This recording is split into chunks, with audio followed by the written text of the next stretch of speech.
What is up, everybody, and welcome back to Hogwarts Legacy. We have another gameplay showcase. I am just a few seconds behind the live stream. I wanted to do this intro real quick, and then we're going to react to this together and watch the whole showcase. So without further ado, let's get right into it.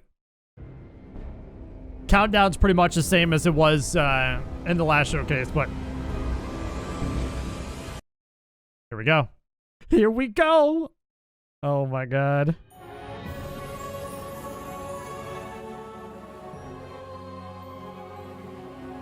I think it's the same crew, if I'm not mistaken. Like the same people that'll be on the video.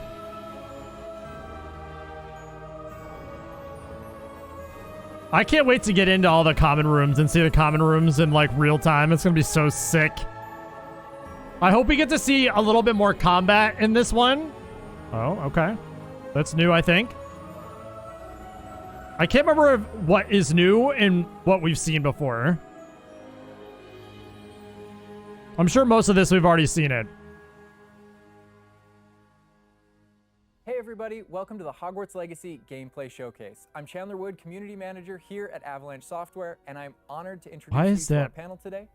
First up, we have community guest host, Ben Snow. Oh my god, I can't believe this is happening. Thank you so much for having me.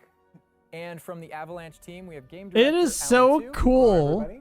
and systems designer Mackenzie Toner. Hi. It's so cool that we are seeing more people from the community. Andrew Corum. PS5, take note. PS5. A broom flight, a deeper look at combat using the Dark Arts Battle Arena, and a look at your personalizable home within Hogwarts, the Room of Requirement, where we may even see some beasts. Oh, okay. Right where we left off in our last game. Oh, we're jumping right into it. Outside Hogwarts, which I love that you can walk out of the castle after walking through everything. Look at that, man. Come out here and take off on your broom out into the open world. The UI, by the way. And I know that's something so you can see it. You particularly like about Hogwarts Legacy too. Yeah, I'm a big fan of just being able to hop on the broom and go anywhere. There's something about kind of like the sensation of everything being open to you. Is that Hogwarts or is that Hagrid's? That I can get to things. Is that his cabin? Flying close to That's his cabin. And let's go. I kind of wanted to talk. Good old Hagrid, man. Like, you know, the brooms are fun for me, not just because of all those feelings of exhilaration, but because they're not just I have a broom and it's done. I actually kind of like some of the mechanics in it. So you see in the lower right, there's a meter there, and occasionally as Andrew's kind of flying up or flying down, you might notice it draining or not. And this isn't the present day where all the broom technology is well known and advanced and everything that we know and love. This is an earlier time where they're still trying to figure out, you know, we're not at the 3000 yet, we're at the 11. So. Oh my goodness. Good to know. So it's not like the Nimbus 3000. Right, because this is just so beautiful. The world just looks so. By the way, it does look alive. Only one, or can you like upgrade that room to go faster? Yeah. So we have a shop in Hogsmeade, actually a broom shop, and so that sells a variety of different brooms. And it was important to us that the player could customize themselves based on their own aesthetic. So they're purely cosmetic, but if you talk to the shopkeep and help him out, he'll actually sell upgrades. Yeah, it looks very very clean right now from the flying. No stuttering. You can only fly PlayStation 5, man. Gotta love it. Max speed. It's kind of like a turbo meter down there. You can only go at max speed without the meter going down. There's the closer look at the meter, by the way. Into the air, you'll notice the meter drop. And so those upgrades will allow you to increase that distance from the ground. And the broom owner at the sporting goods store in Hogsmeade is trying to perfect the broom and get better at it and know it better. And you can participate that and get better and better brooms through that. I see. And I love that mechanic encourages you to actually explore the world and kind of stay close to the ground. It's not This makes me wish that we were getting Quidditch in this. I'm disappointed that we're not getting Quidditch, but ultimately understand why we're not. You're not just flying high over everything, although it is beautiful, something I really love doing, but as well there's lots to explore on the ground, and so kind of keeping you down at the ground level. And to me it feels like it's got this kind of surfing vibe over the like, I'm gonna say that, just gonna like the controller from Andrew right now because I want to go to the mountaintop, I'm going to that forest and to that hamlet, or well I don't know if that's how it's called. I think that's what it is. No, it's awesome. We're actually gonna land here, and I feel like that you call it a hamlet is just perfect, just because that's what we refer to it as. And so we all know from lore that Hogsmeade is the only all-wizarding village within Britain, but we wanted other opportunities to kind of meet other characters out here and to kind of populate the landscape, so it's not just kind of, barren as you leave out this direction and that direction. And so we just imagine these different dwellings, these different smaller locations that wizards might live in out in the Scottish Highlands. And so it's those. That's cool. And so we refer to those as hamlets, and they're opportunities to learn those wizard stories, how those different locations have kind of like learned to live, what their relationships are with characters at Hogsmeade and Hogwarts. And so they're both quest opportunities out here and a chance to kind of get to know more of the area, even beyond Hogwarts and Hogsmeade that we've already experienced. And you'll also notice on the mini-map, like lots of little icons, and each one of those represent gameplay in the hamlets that you can participate in. Cool. Whether it's a vendor or different puzzles and challenges. Side missions and stuff. Each one of those icons are different opportunities for gameplay. And you'll notice that same thing as we venture out into the open world as well. So when you go out into the open world and you see those icons, whether they're on the mini-map or on your map or off in the distance, those things are opportunities to say, like, I want to increase my inventory capacity. They're puzzles left behind by old wizards, that you can solve that actually grant you those. If you see ruins off in the distance and you visit them, you might find opportunities to actually expand and learn about your ancient magic. And as you kind of encounter different enemies dotted on the landscape, sometimes those characters, poachers or dark wizards, might be hoarding different magical resources that are valuable. That's weird. As you're playing the game. So each one has kind of like a way to connect to our gameplay loops and provide different opportunities that just kind of reward you for poking around. I wish you could sit at the bar. That'd be cool. All of those points on the map just been going over. Look at the detail. Look. We've flown on a amazing already, but there is something that we haven't done. Castle so far, back there. and that is getting on our flying mount. We're gonna hop on our Onyx Hippogriff here. The Onyx Hippogriff is our pre-order bonus. Oh my God! There he just like pops out of the back. Oh wait, you can use it as a horsey. I mean, a horse. I mean, that is It's a horsey. Yeah, as a hippogriff, you can totally ride it like a ground mount, and you can lift up. Oh, that is so sick. And we tried to make sure that each of those interactions, so the broom's really good at reaching that top speed, at kind of traveling. Oh the my world God, as that's quickly so as possible. cool. But sometimes it's really nice to get on the hippogriff because of that ground speed or those transitions. And sometimes it just feels amazing just to be riding around on a hippogriff. Look at it. Yeah, Oh, it looks like I'm pre-ordering really it now. is kinda like, I don't know, it's a great Son of a feeling gun. being on it, and it's a great feeling. I managing hate these pre-ordering transitions, games, kind of but from run this to is fly, so just being able cool. to go wherever you want. And we tried to make sure that each one of these things that you can interact with have a unique identity and a reason for being.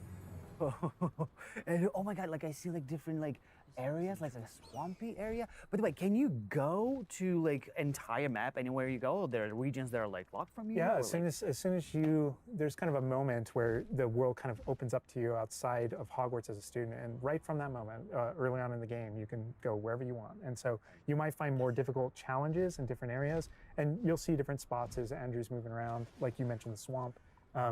But there, we So have nice. like a coast, and we've got different types of environments out in the world just to kind of pepper your experience, reward you for exploring, keep things fresh. All those things exist as we're moving. So, just a side note, I want to pause this. That's so cool that we're getting out of the castle. Like, obviously, we want to be in the castle. We want to be, all over that, get all the different areas in the castle, all that different stuff from the movies, books, whatever. But the fact that we can go out and explore around the castle, within Scotland, all that type of stuff, I think that is a major, like, focal point here, a focal piece that's super key for longevity of the game. It's like so rustic. Like I keep forgetting that this is like 1800s. The Wizarding World we've never really seen before. Like it feels so authentic. Like Something to keep in mind. This is way before. Yeah, This is love not this present. Vista too, and I'm gonna have Andrew stop here. We're gonna use a bit of dev magic to change the seasons. Actually, I want to see what this world looks like covered in snow. Ooh, let's go. Please. I love snow.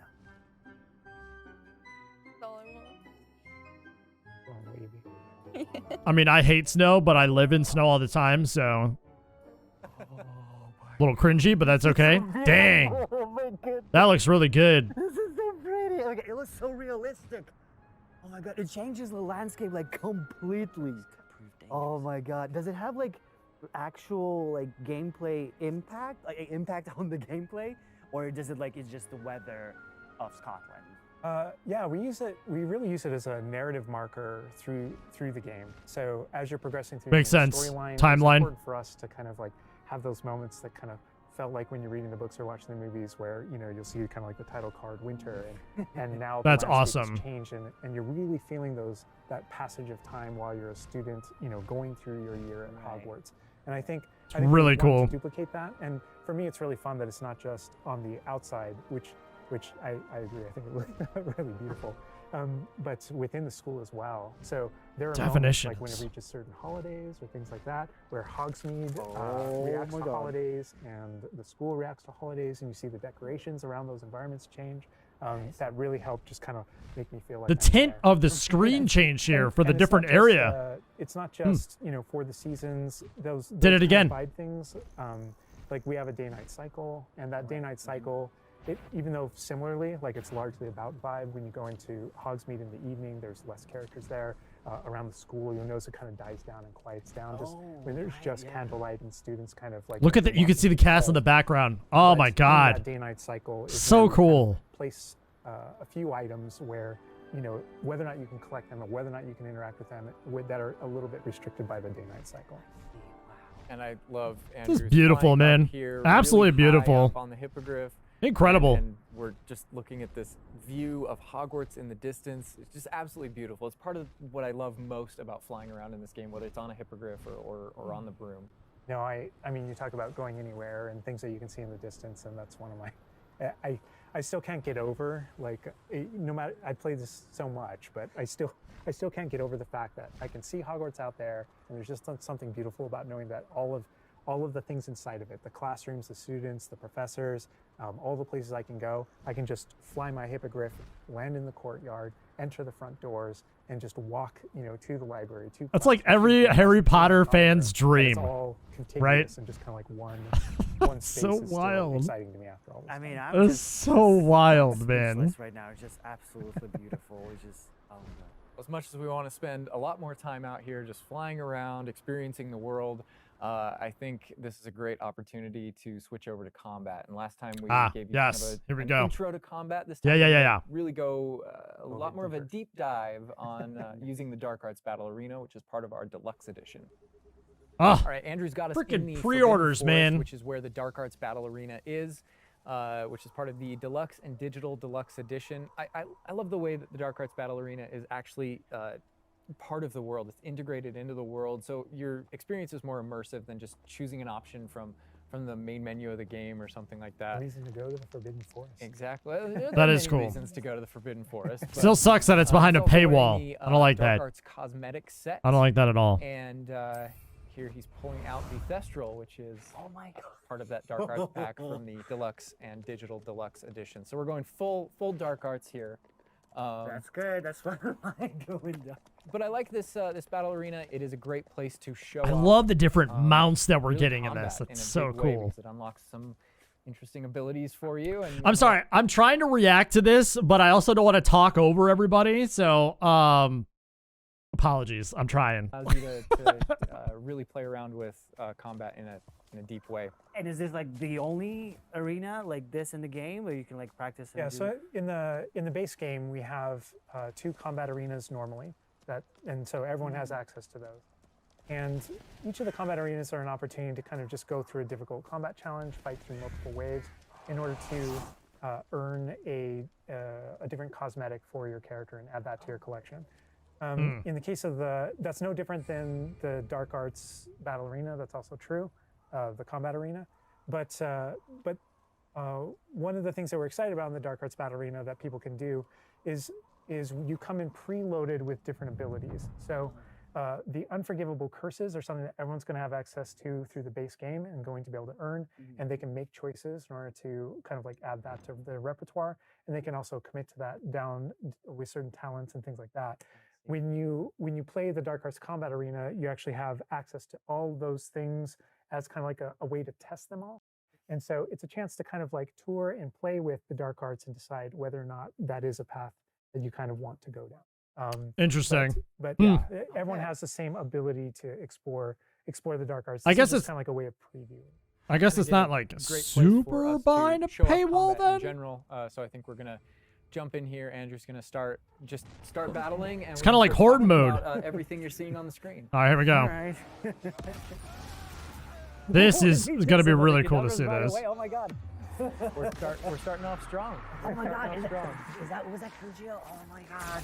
That's so cool. Yeah, so that you'll notice right away, like when we use Avada Kedavra, that guy's health bar went from instant to 0, and we really are trying to honor the way Avada Kedavra works in the game, even in some pretty extreme situations.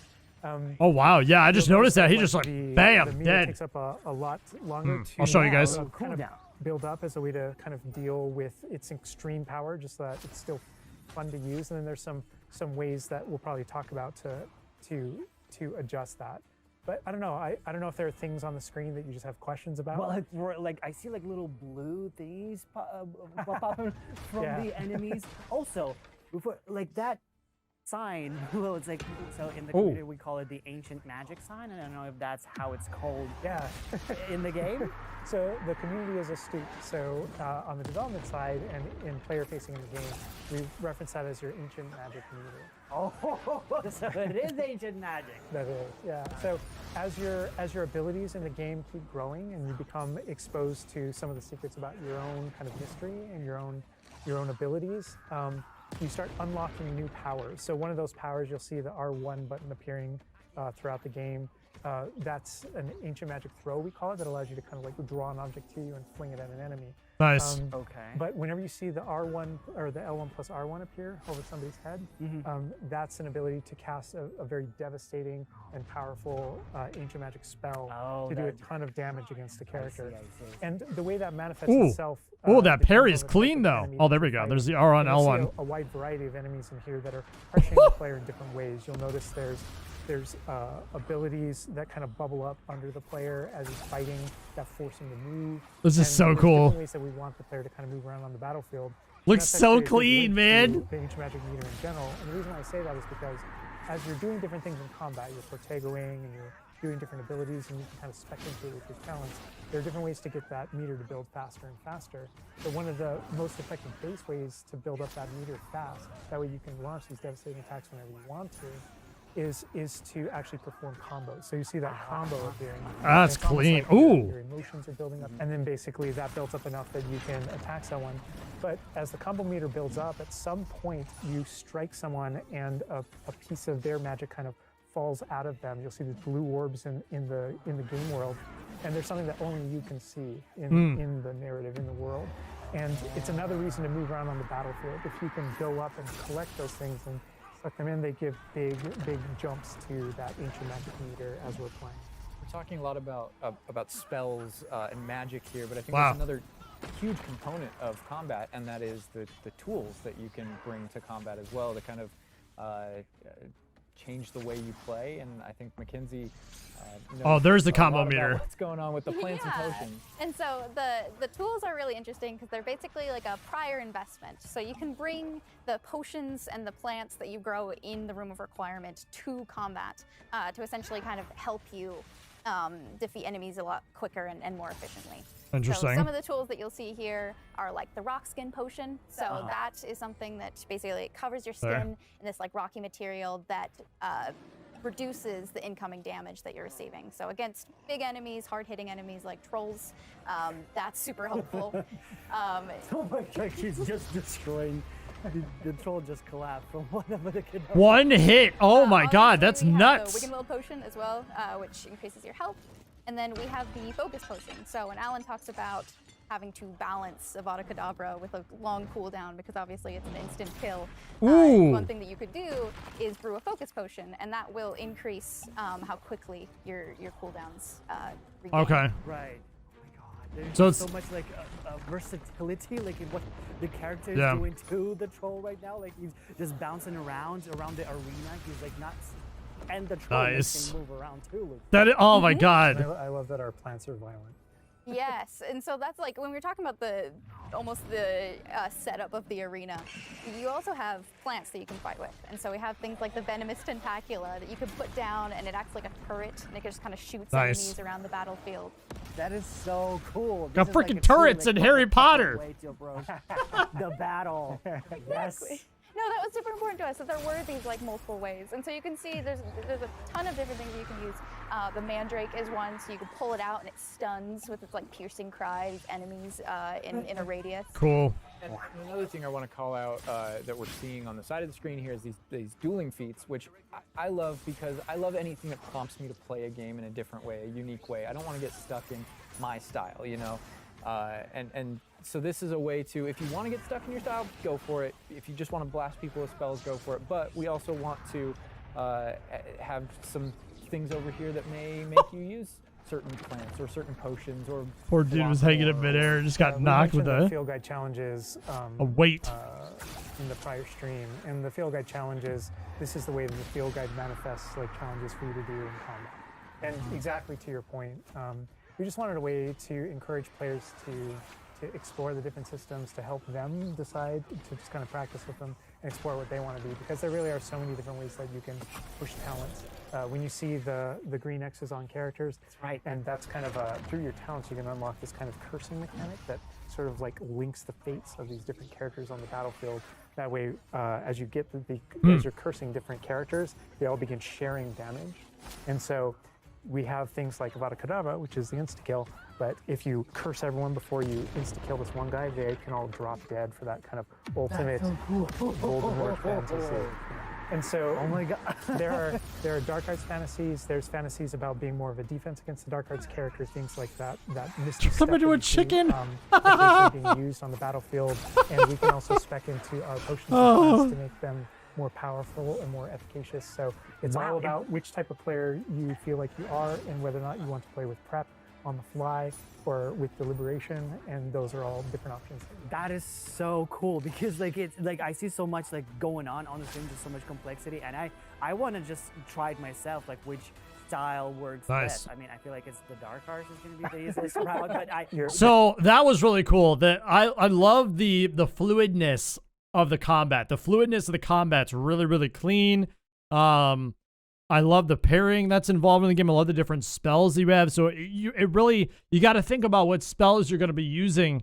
ancient magic, to be honest, feels like much. You know, more as the powerful levels than get higher. dark arts. I did notice that your damage Speaking was of plants really and low, potions, though. We're going to be putting the dark arts away, put those unforgivable curses away, and heading to the Room of Requirement, which is your home within Hogwarts, a personalizable space that actually has some utility as well, where you get to brew things and grow things, and also care for some beasts. All right, Andrew's got us in the Room of Requirement. Where Look at that. Kind of went casual mode on the outfit here, wearing a nice jumper.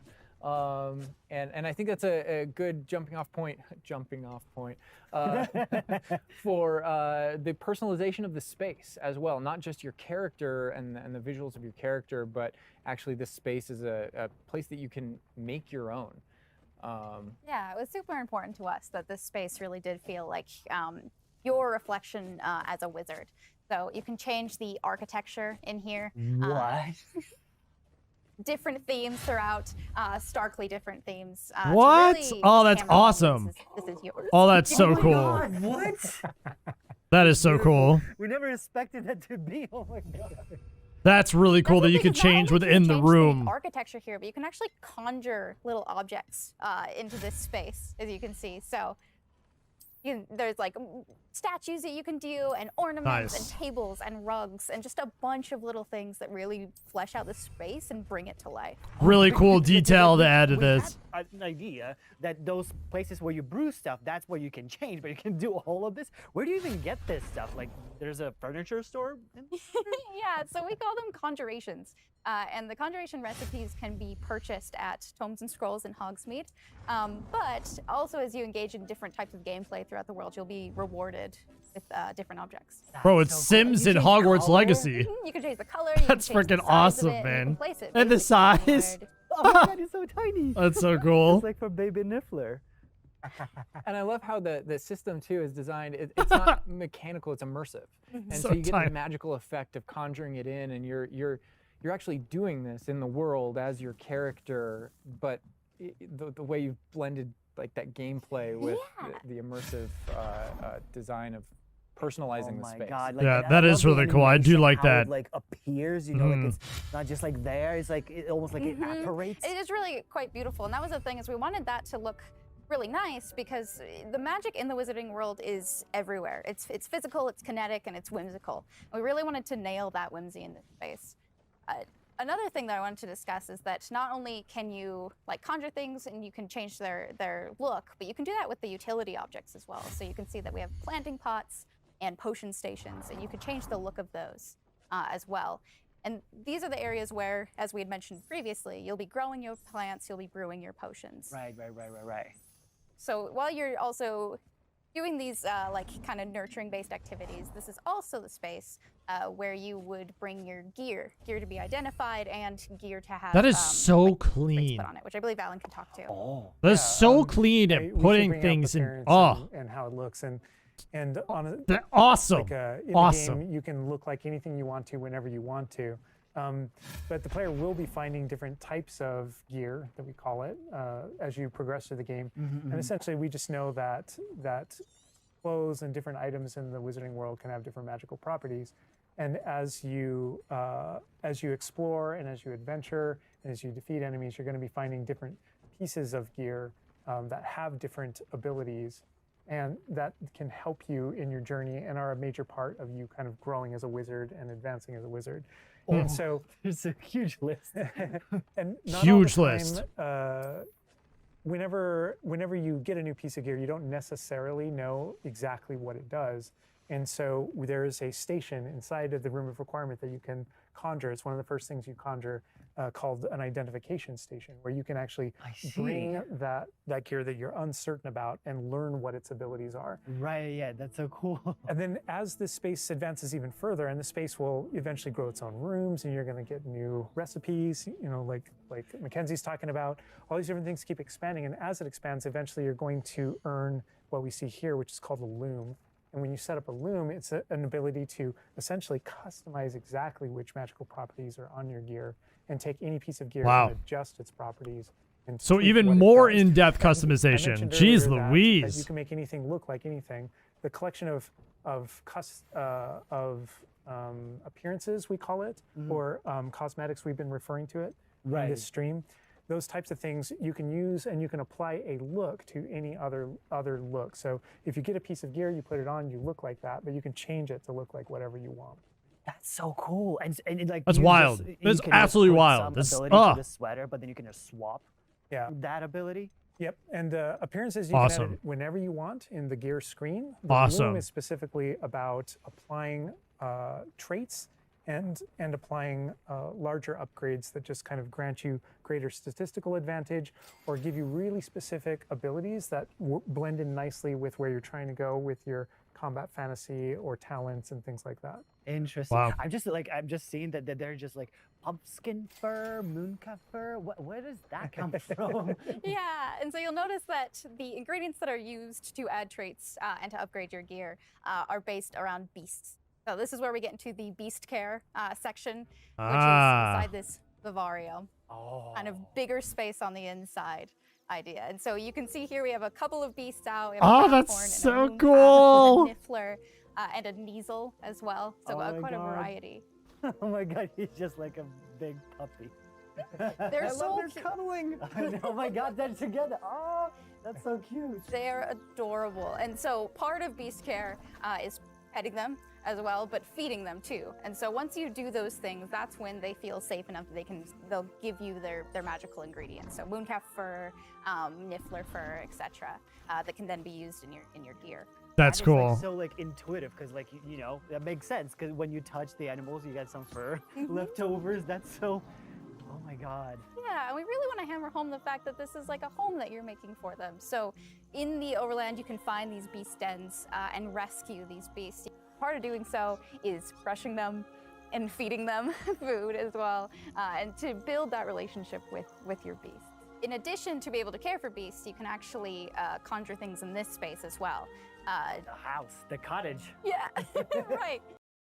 I'm going to make a point here, okay? The fact that we could go in the castle, we have the room of requirement, we have outside in the world. This is content. That's all I wanted to say. And so we have like a lot of little ornaments. This is what we in like. this area, and a lot of them are purely cosmetic, but they look really cool. Again, it's the personalization of this space.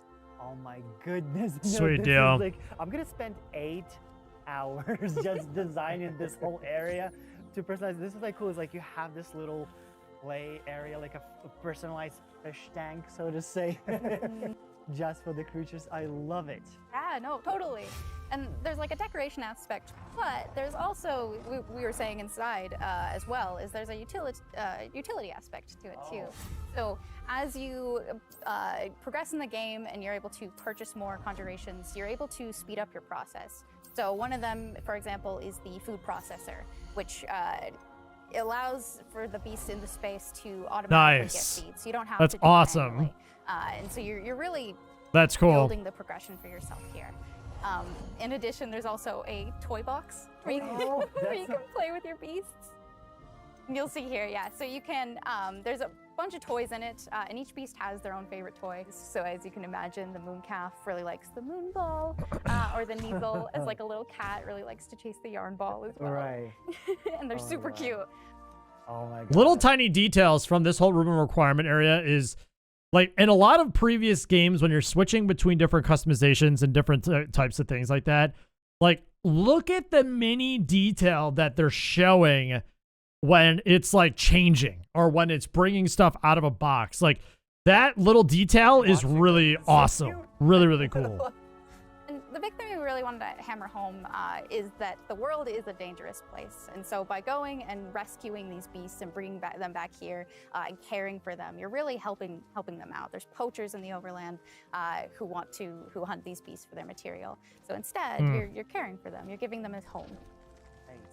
Oh my god, this Raphor That's is awesome. Gigantic.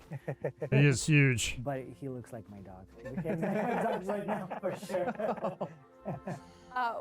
You could actually name them as well. So like your dog. So getting back into that personalization, you know, we didn't want you to just like throw in, Cool. here's a Graphorn in here. Like this can be named whatever Andrew's about to name them. Bruce. You know, we've created this really nice space, and you can get additional Bruce. vivariums, correct, to different kind of aesthetics and looks to where you're keeping your beasts and caring for them. Progression The is a gems big part back of there. the space as well. So as you progress through the story, you will unlock more vivariums. So as you can see, this one's quite meadow themed, big, open, bright. But there's other ones, say like a swamp that you might encounter. And it's really a visual effect to and more space for your beast. Oh, you can change the so size it's of the like objects those- too. So when we're inside the room requirement, there's like on the left, there's that moon glow from one entrance and then some shrubbery going on in the right. Is that what you're talking about? Yep, that's exactly it. Ah, oh, you put trees in here too. Oh my goodness.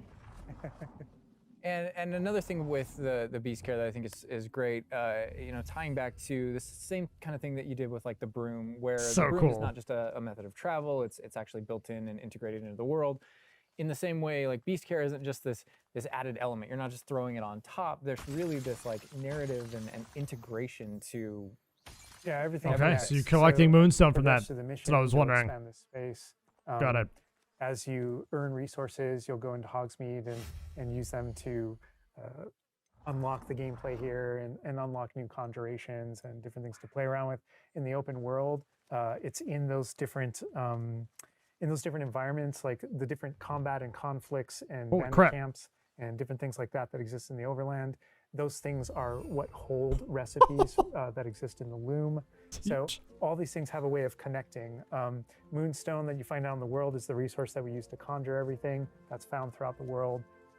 Forageables are used for recipes. So really everything's like a cycle and keeps you coming back. But even with the story that's being told too, I think people know who Poppy is and that she has a particular affinity for beasts. Yeah, I mean, I think everything we're seeing here, you know, you're going to be venturing out into the world, and this is just kind of the tip of the iceberg, even of kind of like your interactions with beasts in that narrative. So, you know, you bringing up Poppy, there are more kind of mysteries to discover and things to discover out in the world that have to do with her and that have to I'm just mind blown, man. I'm absolutely mind blown here.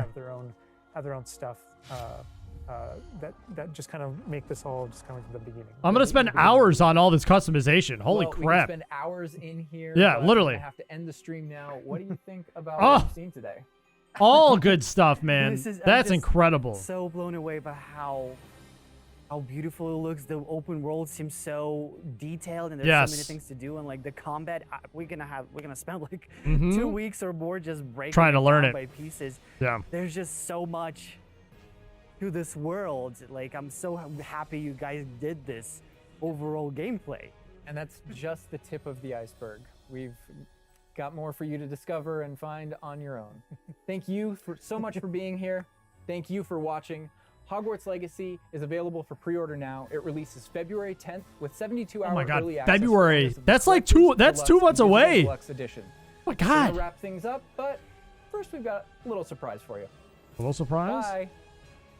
What's our surprise? Are we getting a new trailer?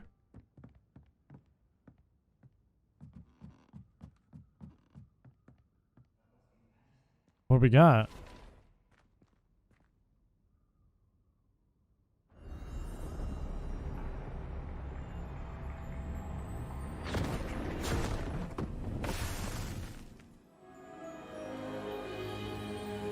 The marketing. The marketing. Guys, this was really cool. I mean, like I mentioned this. I mentioned this previously in, like, as we were going through the gameplay here. I'm not going to go too much after this video. But the customization, the amount of things that we can do in this game. And they haven't even gone over, like, side missions. They haven't even gone over different ways, like, just exploring, the exploration. Like, as a fan of Harry Potter, myself, I'm a fan of Harry Potter growing up as a kid. Like, you always wanted to put yourself in the Harry Potter world, right? You always wanted to put yourself in Hogwarts. You know, you played with toy wands and all that type of stuff growing up. I remember used to do that with my my sister, my friends, and all that kind of stuff. So this is just like a dream come true. And I'm I cannot wait to get my hands on this and do a playthrough of this game. It's just gonna be so good. It seems like they've listened to us as a community, and they've also taken the time to build out a good game and taken the time to build in multiple aspects, more content. Everybody's always talking about more content. They want a lot of content, but at the end of the day, we need to have a finished game, right? We're in the world that we're in the time frame, I guess I should say, as a lot of games are not finished on launch. So I'm really, really, really, really hoping this is a massive project. I'm really hoping that with all of this, the game will be completed by February. So let me know in the comment section below what you guys thought of this gameplay showcase. Again, I tried to do my reactions in the middle, but there was a lot of dialogue, and I wanted to make sure that you were listening and hearing the dialogue. So I'm really interested to hear what you guys think in the comments of this game, and if you're excited as I am. If you are, make sure to leave a thumbs up. Also hit the subscribe button. More showcase comes out. I will do more reactions of this. And then also we'll be doing a full playthrough here on the YouTube channel of Hogwarts Legacy. So I appreciate you guys watching, and I'll catch you in the next video.